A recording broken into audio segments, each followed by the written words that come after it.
take these objects that are 100% man-made, and, for example,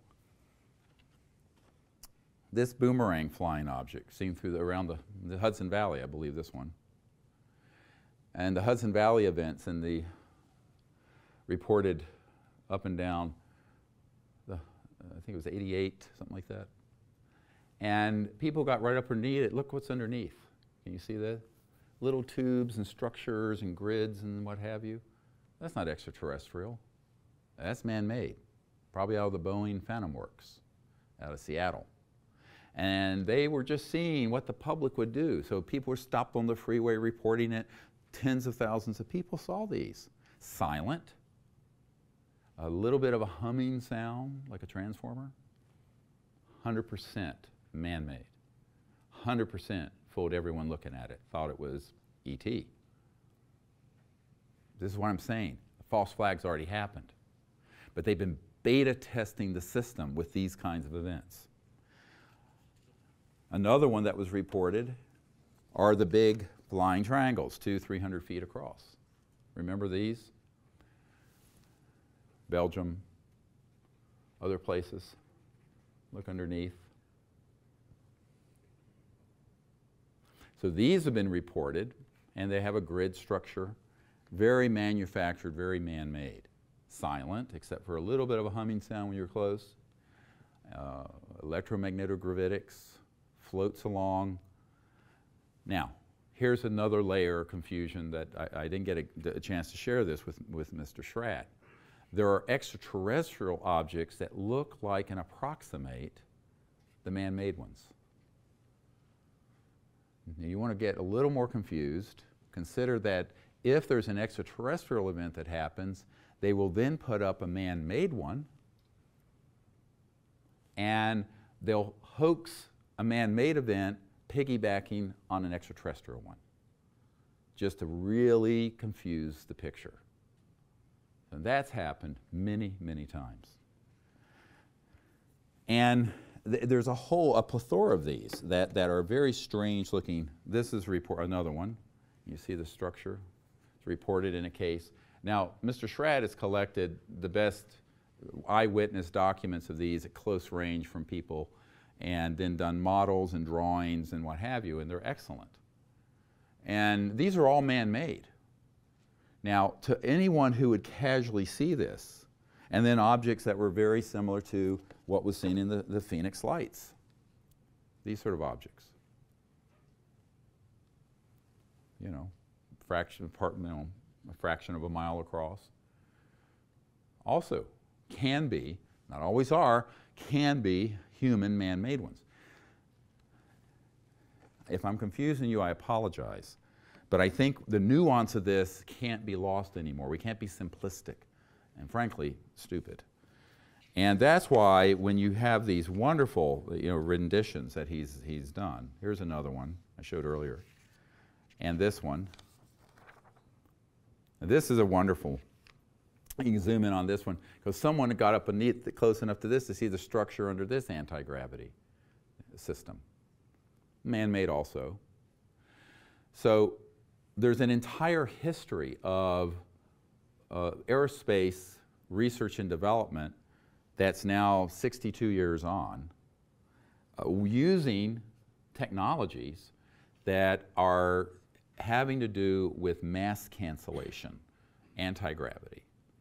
And those have been deployed purposely so that it'll get into the media and thousands of people will see it, and it will either hide an extraterrestrial event and overwhelm it, or it will simply be a way of them testing the system to see what will the people say, what will the media say, how are they going to react, and then they can refine their algorithm, their protocol for how to do the hoax down the road. This is how they refine the false flag over a 60-year period. Now, one of the people who you all have heard of, I'm sure, who was the Lockheed Skunk Works head for years until he passed away, is Ben Rich. And I have people who were at meetings with him where he confirmed that we had things that could quote, take E.T. home. And he also acknowledged that every point in space and time is connected to every other one through consciousness, and that telepathy, as it's commonly called, is real, etc. But Ben Rich may not have had all full access up to that level. And in some letters that we have, courtesy of Mr. Schratt, and these are, I just laid eyes on these today. I have a letter, Lockheed Advanced Aeronautics, to a gentleman, Mr. John Andrews. He says, and the first letter that was written to him was, do you think that the UFOs are real, and et cetera, and so on. And he says, in response to your letter, I am a believer. So is Kelly Johnson, who of course, with the U-2 spy plane.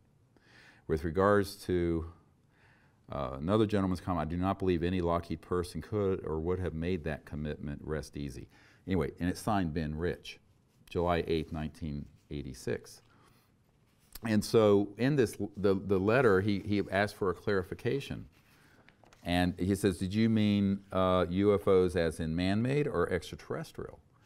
And Ben Rich, the head of the very famous Lockheed Skunk Works, says, Dear John, this is the July 21st, 1986. Yes, I'm a believer in both categories. I feel everything is possible. Many of our man-made UFOs are unfunded opportunities. He underlined UFO, and unfunded opportunities. In both categories, there are lots of kooks and charlatans, so be careful. Best regards, Ben Rich. Here it is. Explosive, dispositive.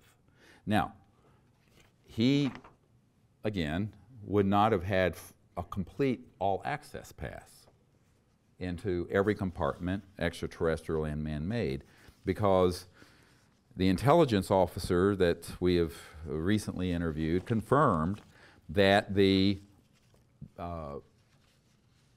area at Nellis Air Force Base that dealt with man-made advanced UFO-type anti-gravity was completely separate from and hermetically sealed from the extraterrestrial facility underground that was run by people, not ETs, but that had the ET craft they were studying. We've also had it confirmed that the very famous Cash Landrum case, how many people have heard of this? In the early 80s, and there was a craft outside Houston that had a core breach and was spewing radioactive material and injured and killed a couple of women. And it looked like a saucer, and it was flying, and they had to call in helicopters to assist, and it made a crash landing in a remote area. This Air Force Office of Special Investigations official on camera admits that he was the principal investigator that for the Air Force put out the cover story that it was a UFO, and he said it was one of ours, but the skin of the craft, the shell, was extraterrestrial.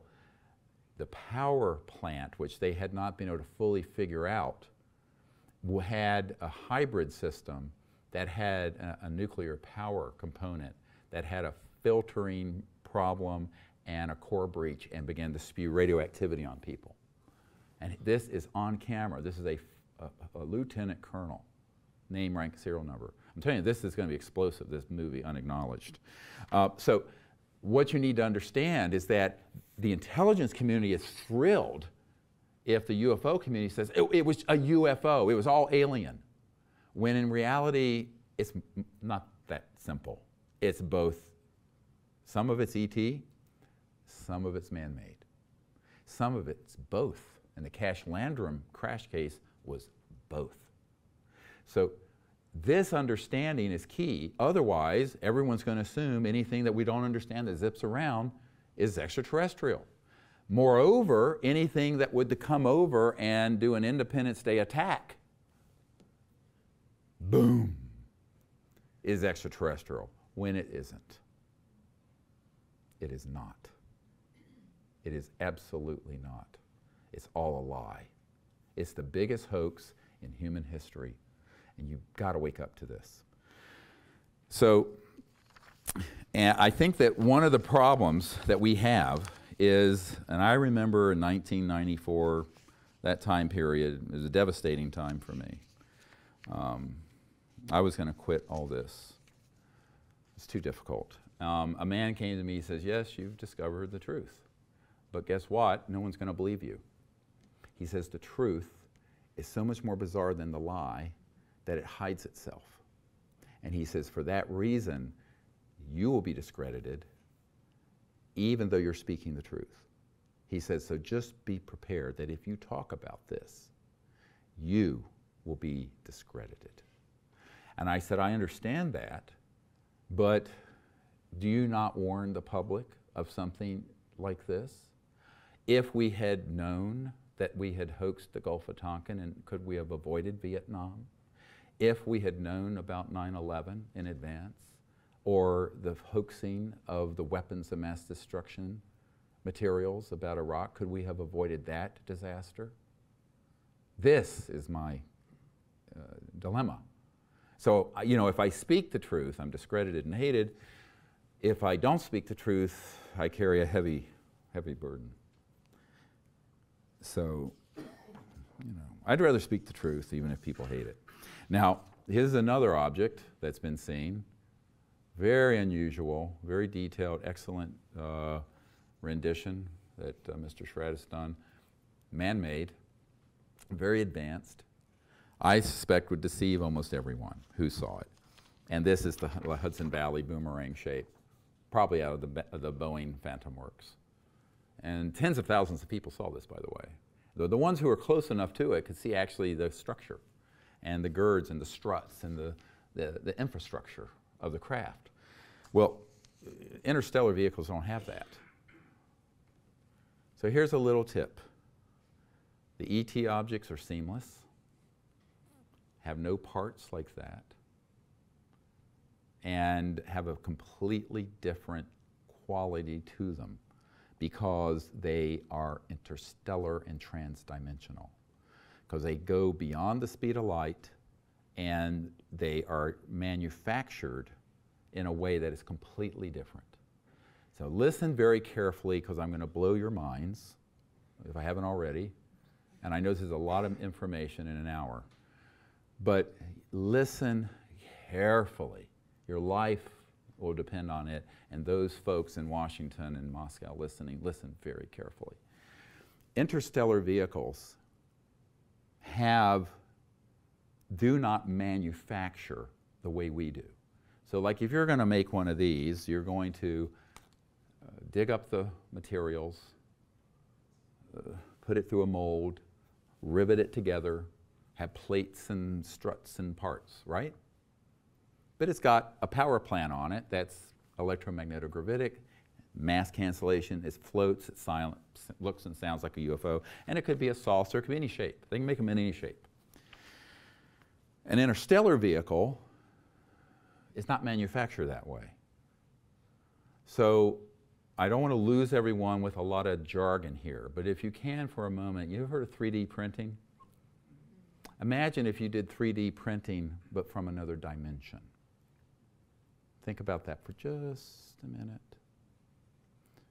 So that you, if you had mastered 0-point energy, the base energy field that all matter and energy is fluxing from, all subatomic particles, and you had mastered it in such a way that you could create a resonant frequency in the shape of a spacecraft. And it would then go from that fourth, fifth dimensional energy field into 3D as almost an extrusion mold.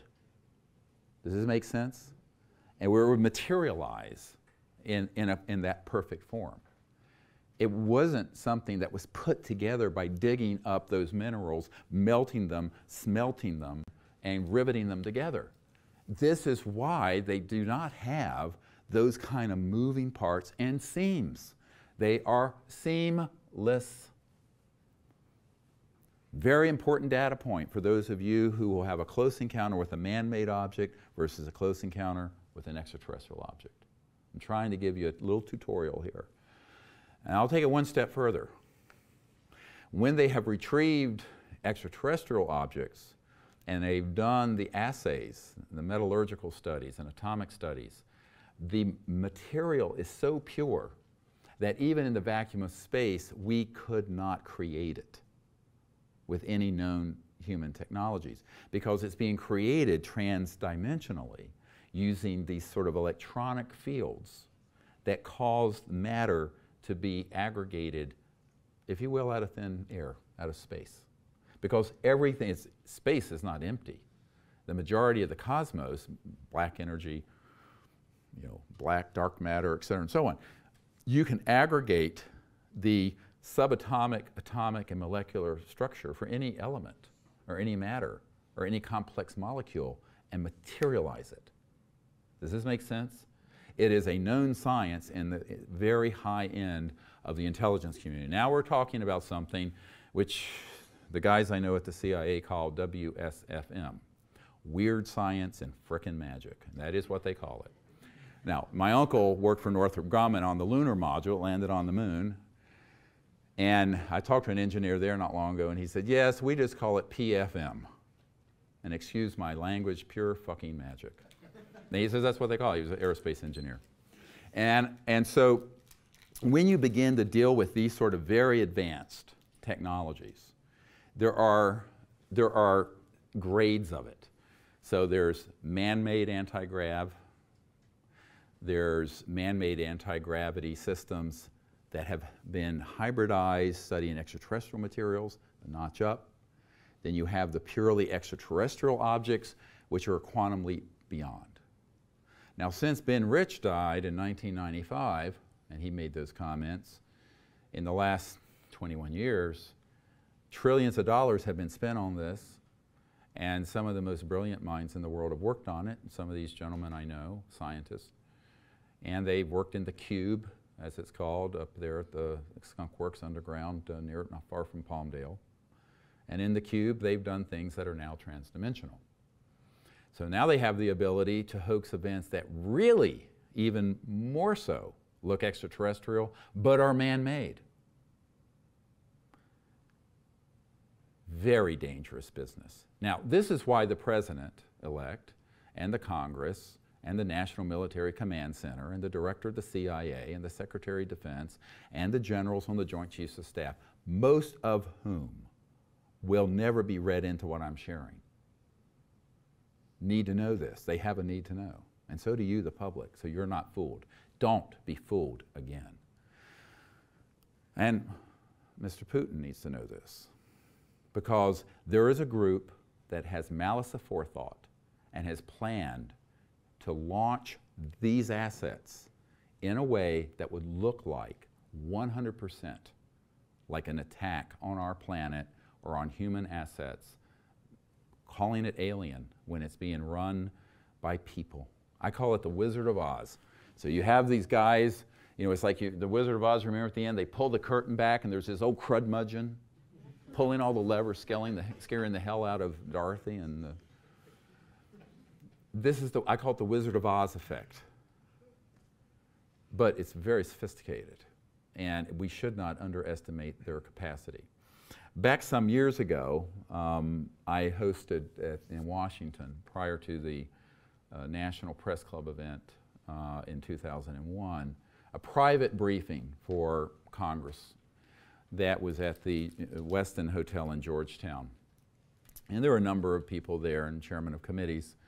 And Edgar Mitchell was there as my guest. He's passed on now. And one of the gentlemen who was there was a man who had been on an interagency committee in 1974. Now, this is 42 years ago.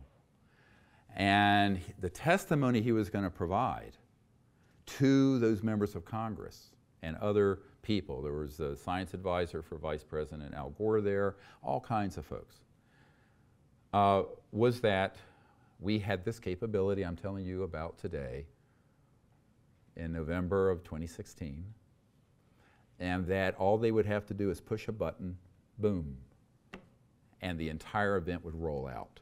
And he said everyone on planet Earth would be fooled. Now, if I had heard that only from one person, I would have discounted it as madness. I've heard it from one person after another, after another, after another, after another, on a granular level. And now we have an Air Force Office of Special Investigations counterintelligence officer confirming the false flag operations. But he would not discuss, he says, that's still very secret, that's very secret, I can't talk about that. We have it on camera jumping out of his skin because I asked the question in a way that he understood. Do you know about the deceptive INWs and the false INWs? No one else running the cameras knew what that term meant. He did.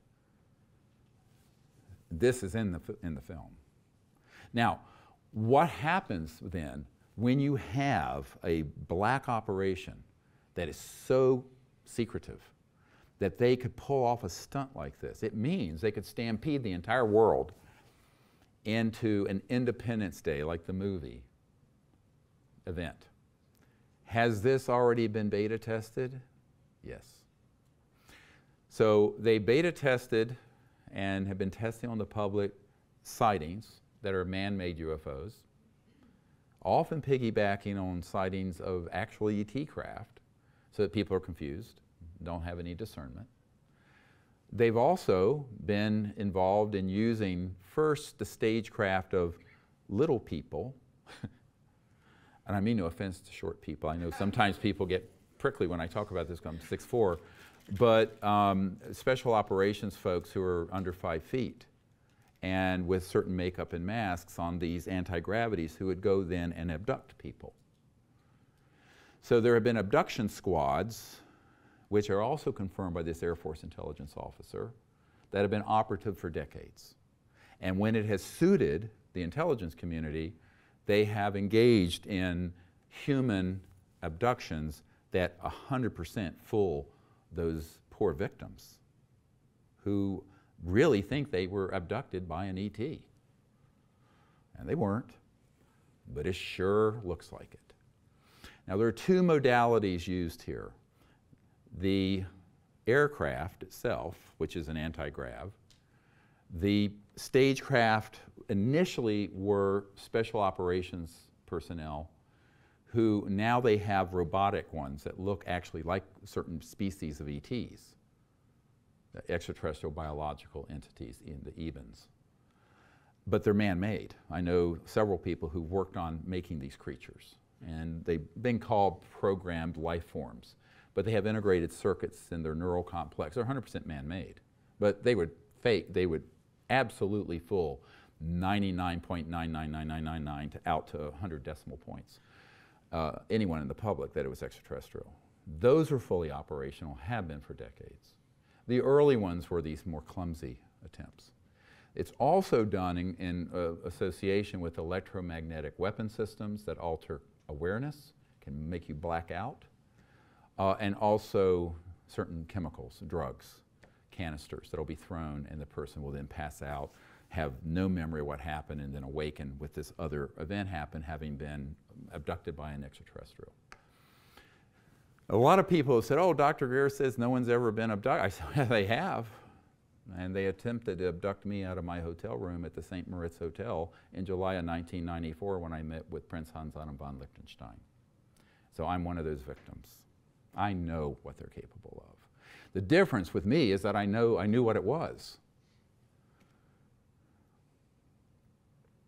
Now this gets more complex. And we haven't scratched the surface. And I don't know how disturbed you are yet, but it's going to get worse. Take a deep breath. So in 1989, there was a guy named Mikhail Gorbachev, who was head of the Soviet Union. And then during that period of the Bush era, President Bush, George H.W. Bush, not W, but George H.W., elder, who had been CIA director.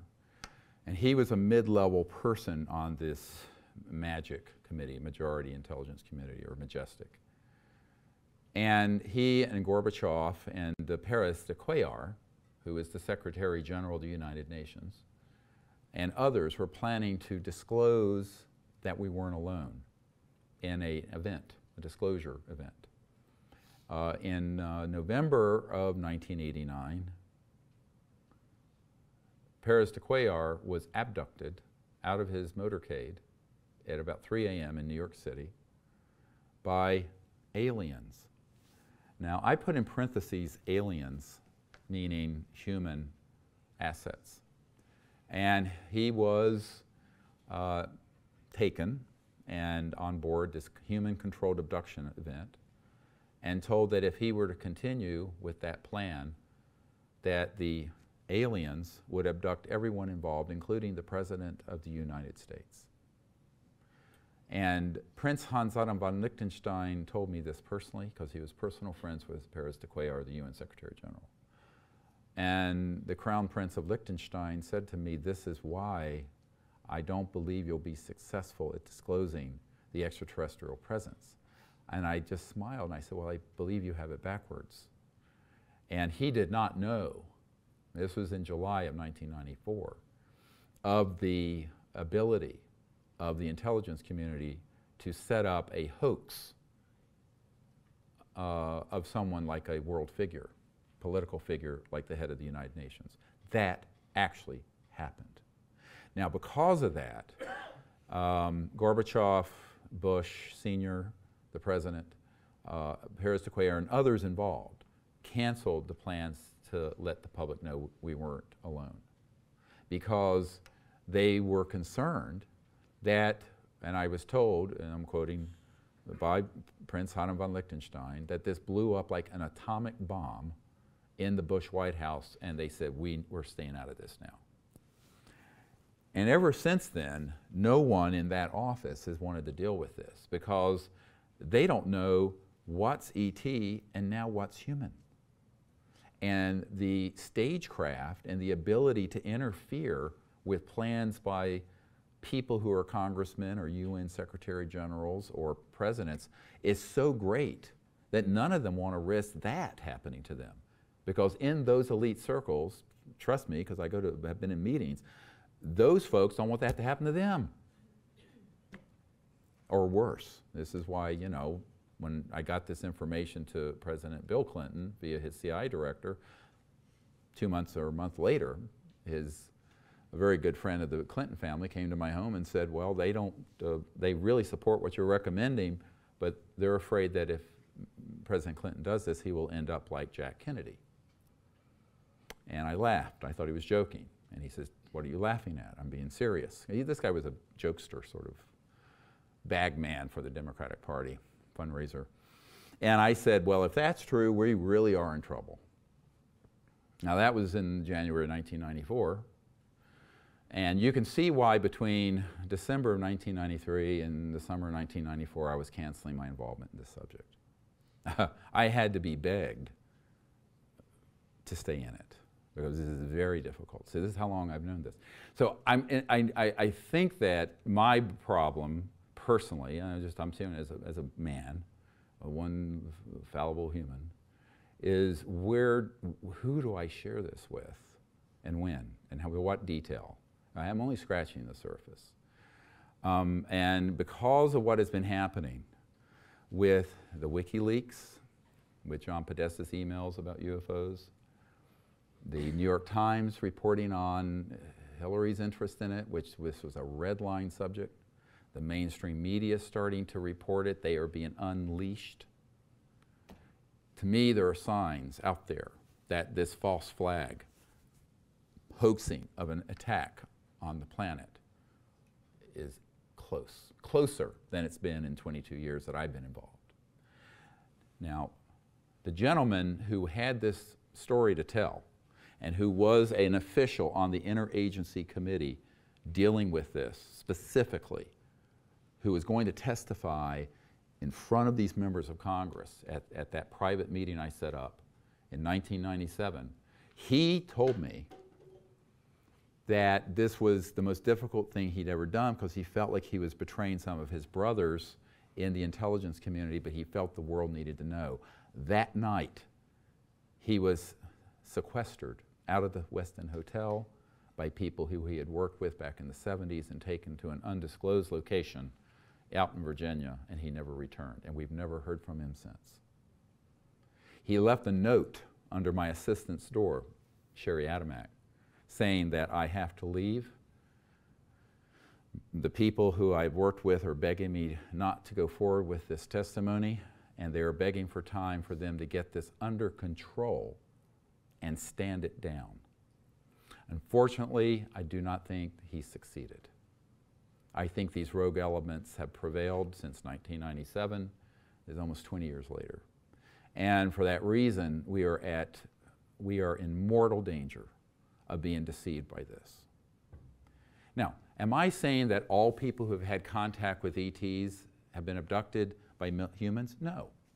I'm saying, though, that if you have trillions of dollars and the kind of technologies I've been referring to, and you have the intent to masquerade and simulate an alien contact abduction event, you can do it. So that is one of the chief issues that we have to begin to think about. What part of what we hear about in the UFO and internet and movies and books is ET, interstellar?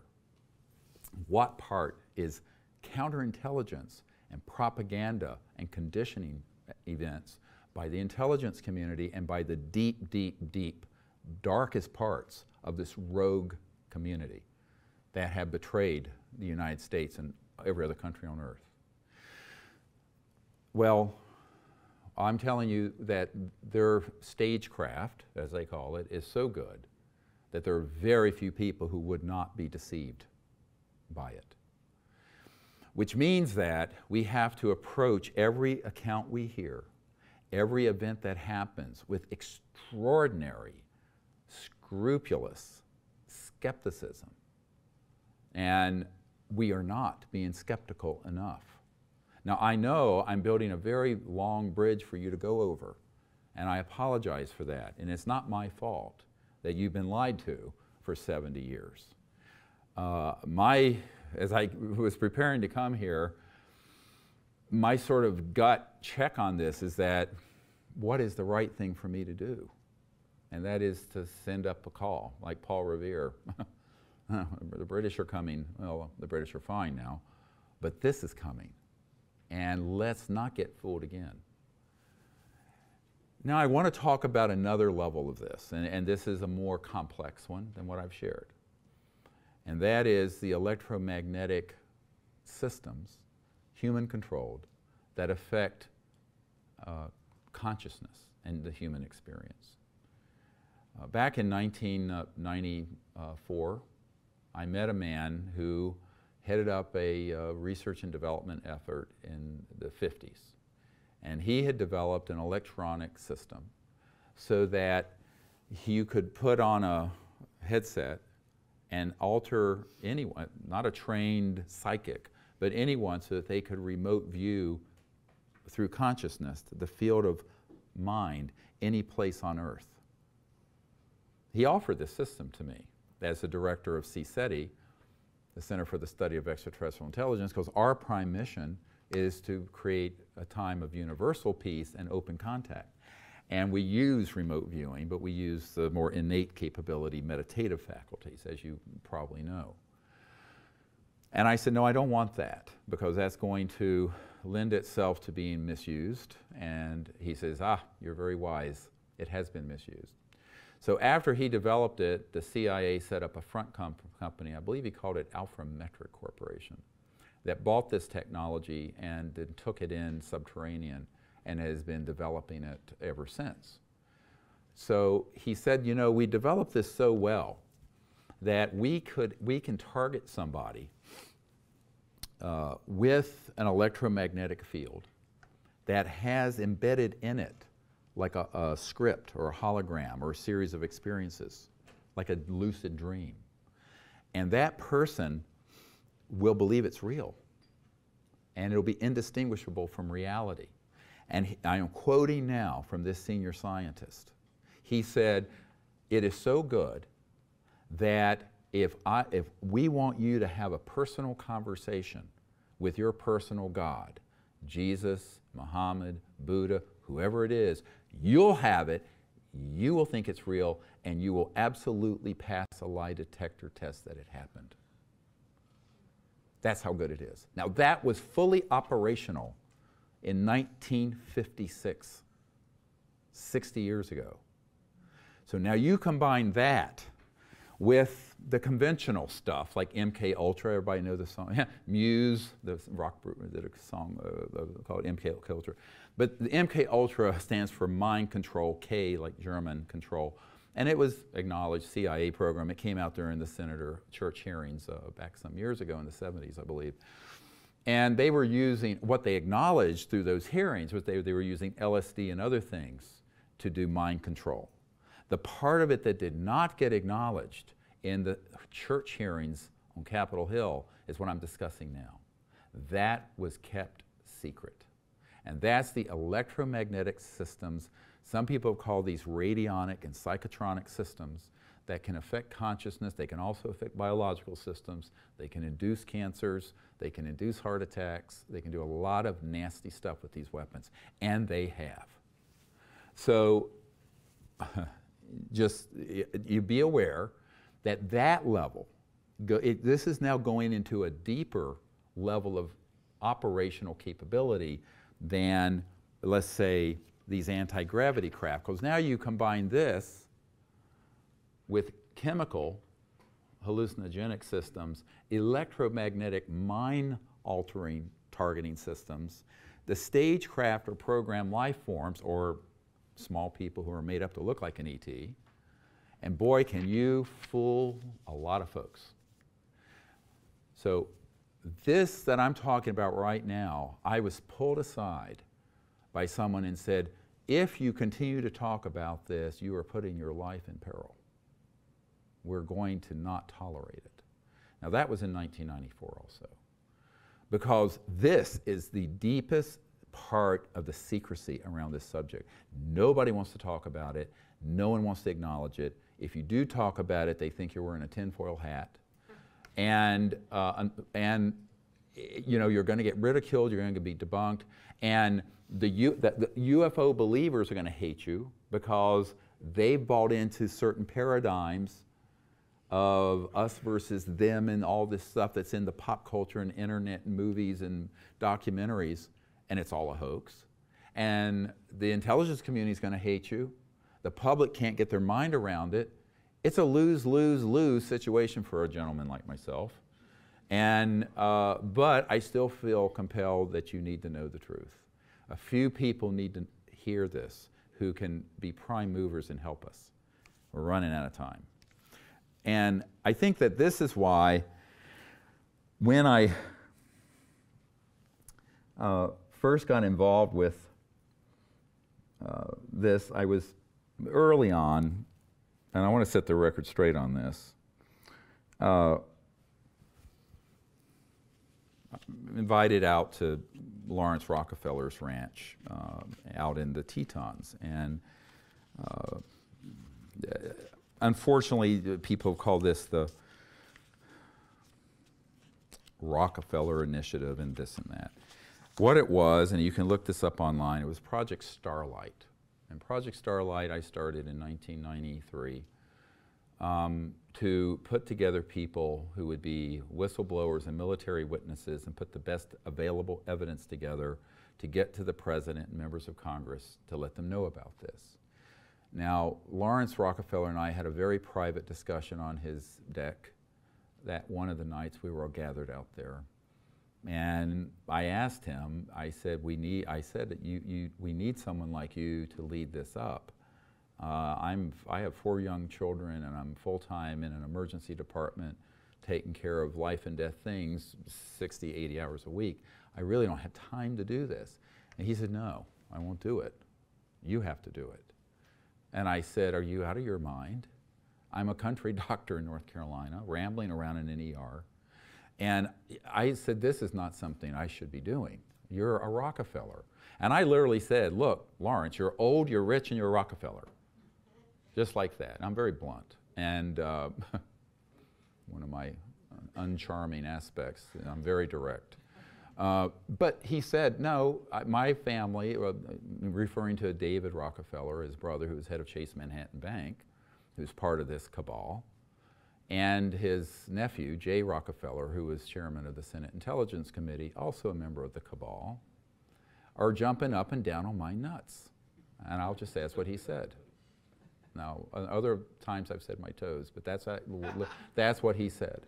And I said, well, you know, I'm sorry about that, but blood's thicker than water.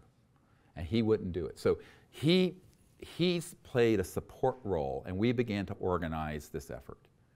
And in 1995, we had the Asilomar gatherings near Monterey, where we had KGB people, cosmonauts, military witnesses come together. We signed, many of us, not everyone, the Project Starlight document that went to the president.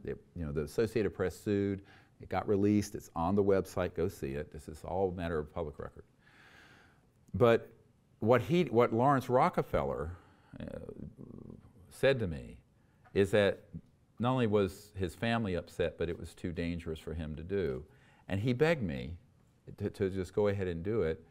And with his hands, he made interestingly, a shape like this object. And he made like this, and he said, it's like a flock of geese flying along. And I want to be back here, you know, and I'll be back here. We need someone up here. I said, yes, but geese, when they do this, they take turns rotating because because they're taking the headwind. And he laughed. He says, well, too bad. So that, you know, the rest is sort of, as they say, history. But in these sort of corridors, there are a lot of very good people who really do want to see this resolved, but they don't know what to do about it. And I've concluded it cannot be resolved by these elites. It's got to be resolved by us. We've got to get educated about this. We need more whistleblowers to step forward confirming this information, like this Air Force intelligence officer who did an astonishing 3.5-hour interview. Now, only a few minutes of it can be in this 2-hour documentary that's coming out. So I'm going to, after that comes out, we're going to put the entire interview out for people to see, the entirety of it. Be stunning, shocking. But at the same time, we need to understand that if we can put out a warning call, all of you listening, to our friends, our neighbors, we can perhaps avert this disaster. And because putting the sunshine on this and exposing it neutralizes the threat.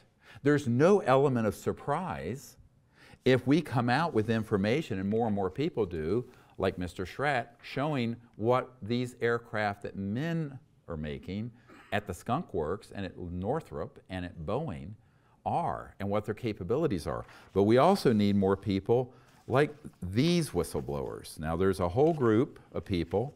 I'm not going to go through all this. I'm going to hold up a few of them who are part of a group who have been exposing the electronic warfare systems. You know, here we have an NSA veteran, Naval Academy graduate, a practicing physician who is targeted with these weapons, a whistleblower from DARPA, U.S. Army officer in physics, a whole group of people I have here who have come forward with these electromagnetic weapon systems and how innocent people have been victimized, targeted by them. And being one of those people, and I've been someone who has been targeted with these systems, I can tell you that if you know they exist, you won't be fooled by them. If you don't know they exist, you will. This is why, you know, in the Vedas it says knowledge is the greatest purifier. If we have knowledge, then we can discern. If we have no knowledge and no information and we're in the dark, we can be deceived. And this is also why Lieutenant Colonel Tom Bearden put out years ago this book called The Real Star Wars. And Tony Craddock, my friend, just released it. I wrote the foreword to it. I had a copy of it here somewhere. And it's about these electromagnetic, radionic, and psychotronic systems. And this was released in the 80s. It's a little monograph this big. And Lieutenant Colonel Bearden knew about this. And so he began to talk about it. Now, so he could talk about it and not get in trouble, he always referred to it as Soviet technology.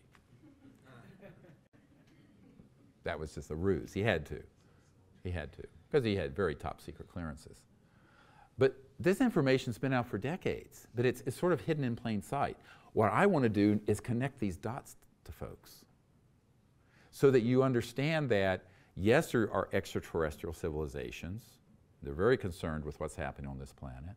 And yes, there are humans that have these assets that mimic and have reached, and I'm going to use this word carefully, parity,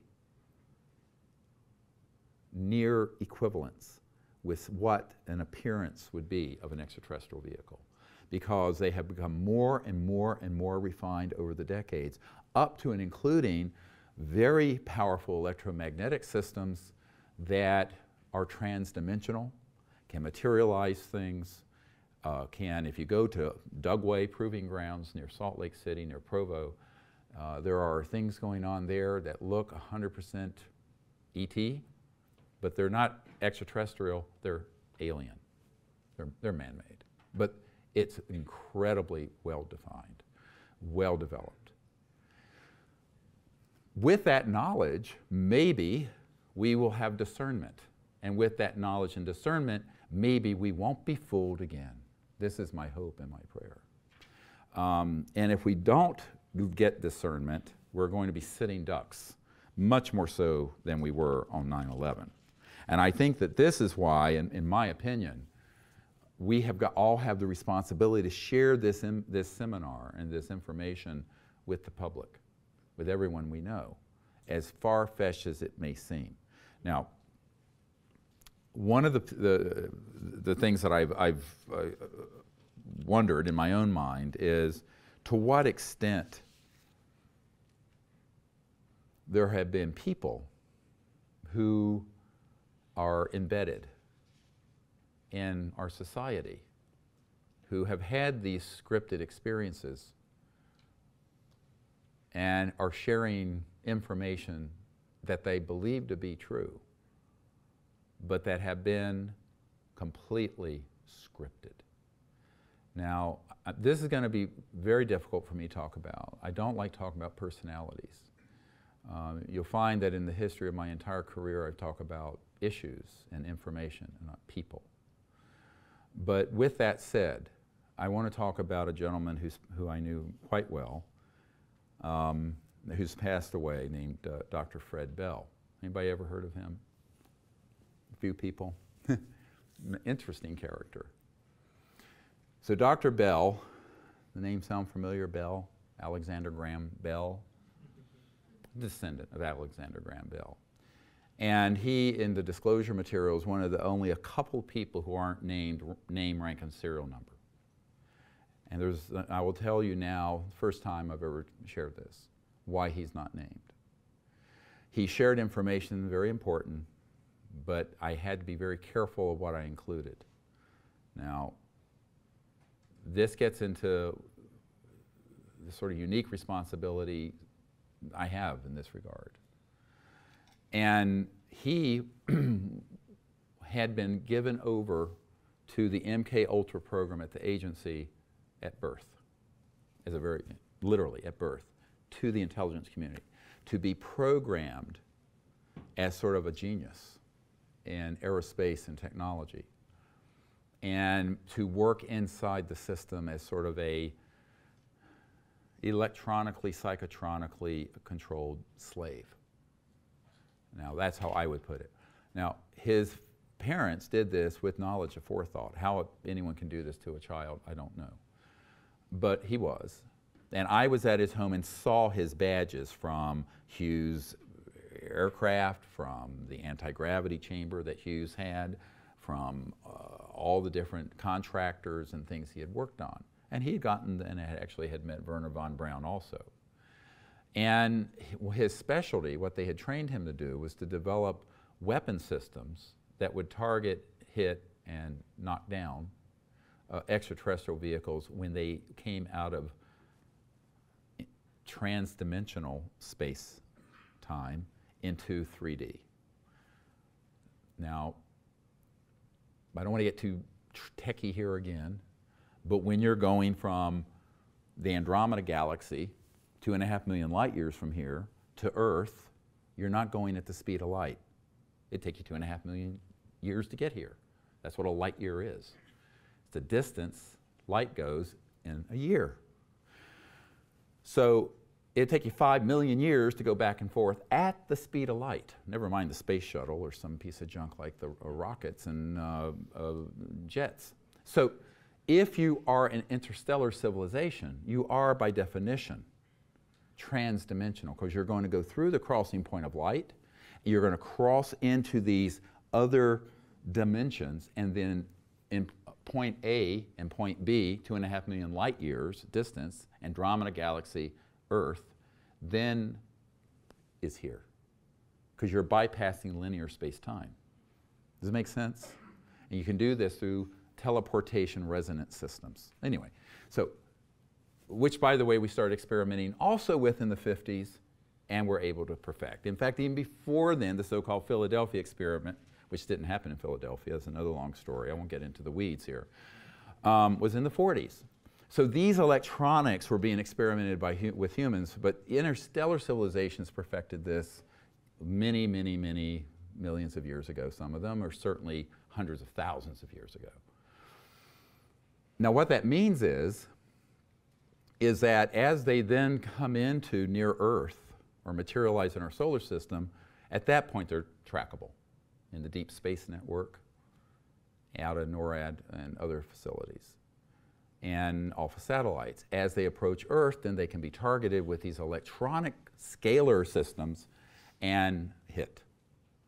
And that's what's been going on for over 70 years.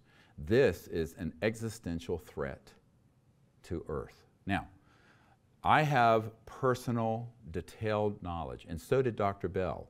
He admitted he was involved not only in developing the technologies, but present when they were being used, actuated, and would go out and witness them. Boom, one would hit an ET craft, drop straight into the Pacific Ocean.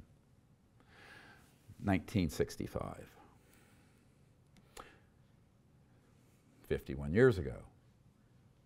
So the fact that this has been going on for 70 years or more since Roswell, and there has not been a serious pushback, an overt pushback by these interstellar civilizations, is remarkable.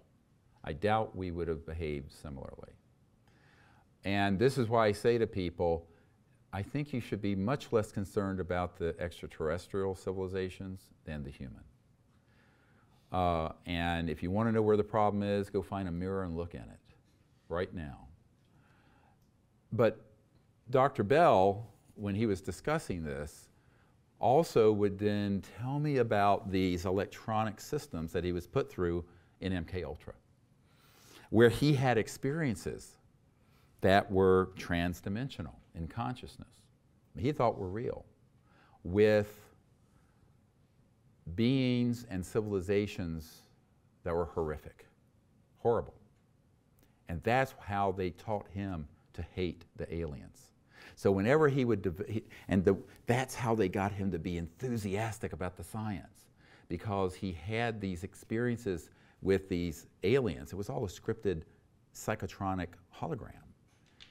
And he would then say, like Will Smith in Independence, "Let's go kick alien butt!"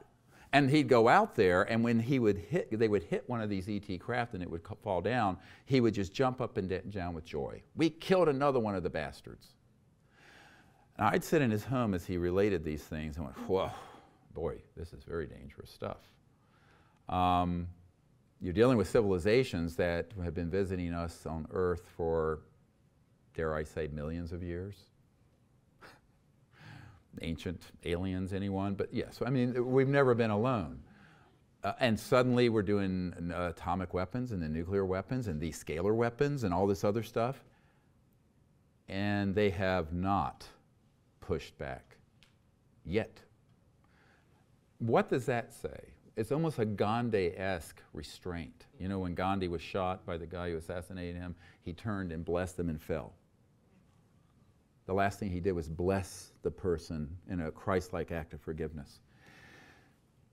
So, you know, if they were so horrific, we would have known about it about 1945. It had been all over, point, set, match, finished. Now, when I was at the Vatican having a theological conversation about this was Monsignor Balducci that was facilitated by my very good friend Paula Harris, who's an angel in this field. And Monsignor Balducci was a senior theologian, actually a demonologist for the Pope, Pope John Paul. And we were talking about this. He says, oh, it's so ridiculous. He says, we all know, of course, if they were a threat, it'd all be over. And he said, and I love it, with classic Italian flourish, very tall patrician figure, I think taller than I am. And he said, lower than humanity, there cannot exist in the universe. It was hilarious. I was in his apartment overlooking the Vatican. And it was a very interesting perspective from this senior theologian. Now, he did say that, however, there's an attempt to confuse people with things from other dimensions that are like demons or even angels with ETs. But he says, you know what? Angels, and by inference, demons, don't need flying saucers. But people, because of the strangeness of how an interstellar civilization going through dimensions can appear, people will conflate them or confuse them with either a demon or an angel. Guess what? The intelligence community loves that you're confused. And they put things out to further confuse you.